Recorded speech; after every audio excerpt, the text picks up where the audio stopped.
Hi everyone, it's Eli from TutorialEdge.net, and in this video we're going to be discussing how you write log statements within your Go unit tests. Now granted, this might not be the most enthralling topic, but it is critical that you get this right when you're developing and maintaining really large systems that have potentially hundreds if not thousands of tests, testing them every time you try and push something into production. Now let's dive right in. The first couple of methods that we're going to look at is the log and the logf methods. Now all these methods hang off the testing.t struct, which is provided by the testing package. Now the first log simply takes in a string and prints it out. The second one takes in a formatted string and allows you to pass multiple arguments in a variadic fashion. Now the real good thing about this is that these only log things out if this test is to fail or if we're running the tests in verbose mode. So let's take a look at that now. Let's open up the terminal. Let's run go test. And as you can see, this test is passed and thus we haven't logged anything out. Let's try running this in verbose mode by running the go test command with the -v verbose flag. And as you can see, we've got the call trace. So we've got test something, which is the top level test function. We've then got subtest1. And we've got the exact line numbers that these log statements came from, which could be really helpful. Let's take a look at another example now. Now, we also have the error and the error f for format strings available to us.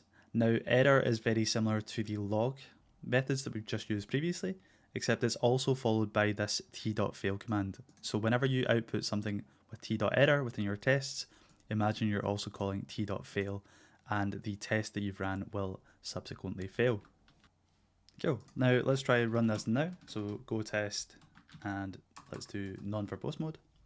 And as you can see, this test has failed and it's given us the exact call stack. So test something subtest2, which is this one here.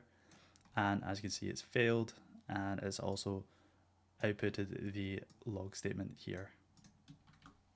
Cool, so the final two methods that we're going to look at are fatal and fatalf.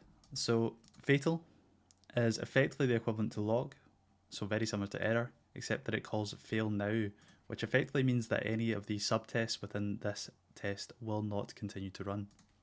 So let's have a look at this now. So go test, and we'll run it in verbose mode. And as you can see, main test is passed, failing tests here. So some massive error has occurred on line 18, and we can see that tests that won't run has not been run. Now just to verify this, let's remove this, run this, and as you can see, this then runs and executes as we'd expect when this call to t.fatal does not exist.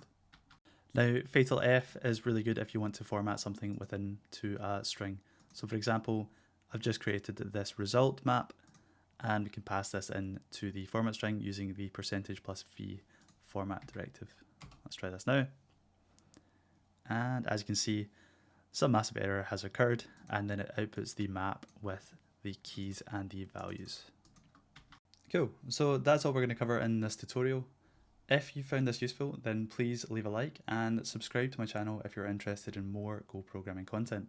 I'm going to be doing a string of new videos covering how you can improve the way that you write your Go applications, so please stay tuned.